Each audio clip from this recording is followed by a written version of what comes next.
biggest disappointment of the World Cup, Arda Güler, Hakan Çalhanoğlu, Kenan Yıldız.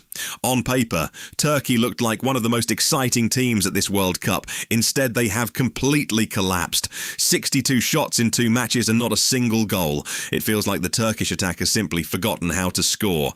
After their disappointing performance against Australia, I was convinced Paraguay would have no chance. So what on earth is happening? What kind of curse is this? Paraguay needed just 64 seconds to score the fastest goal of the tournament and secure a shocking 1-0 victory over Turkey. Turkey 0-1 Paraguay. What have the Turks done to deserve this? One of the most talented generations in the history of Turkish football has somehow produced 2 dominant performances, nearly 60 shots and 0 goals. 0.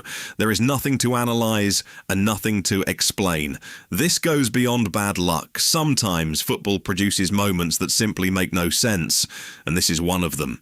Paraguay scored early, then survived wave after wave of Turkish attacks. The ball just would not go in. It wouldn't fall, bounce, fly or sneak across the line. Paraguay even spent the entire second half with 10 men, and it still made no difference. Today, the football gods had already made their decision. Scotland 0-1 Morocco. The Scots are brave, tough and incredibly resilient, but modern football requires more than determination. Morocco simply have the stronger squad. The North Africans are more creative, more technical, and truthfully much more talented on paper. They opened the scoring in just the second minute through Ismael Saibari, who netted his second goal of the tournament and is quickly becoming one of the hottest names in football. From that point on, Morocco controlled the match and allowed Scotland almost nothing in attack. The Moroccans are now heading toward the knockout stage with a final group match against Haiti, while Scotland face Brazil, a game in which they could receive a painful football lesson. Brazil 3-0 Haiti. Brazil's performance left mixed feelings. On one hand, parts of the first half looked like classic Brazilian football, the kind of Brazilian magic we all dreamed about as kids.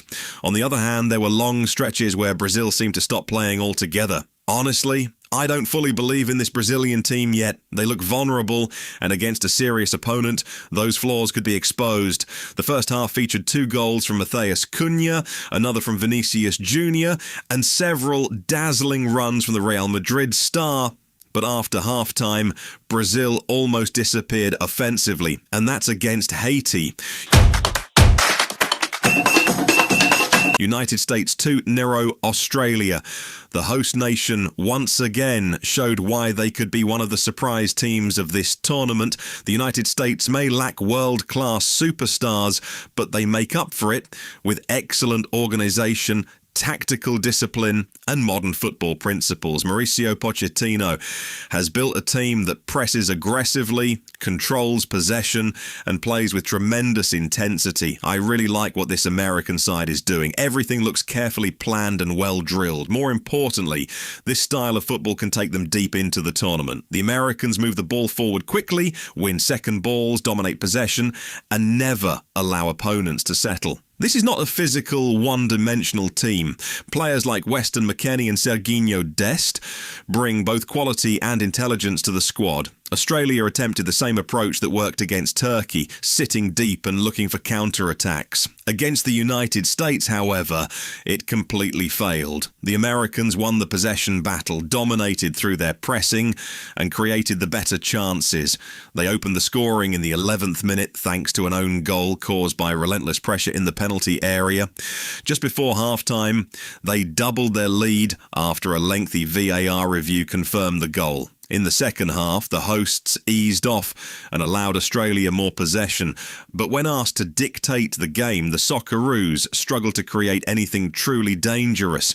The United States have officially qualified for the knockout stage and look set to finish first in the group. Turkey, meanwhile, have shocked the entire football world. Playing this well and still failing to get out of the group stage is almost impossible to believe. What do you think? Which teams will advance from the groups and which nations could suffer the same fate as Turkey? Let me know in the comments.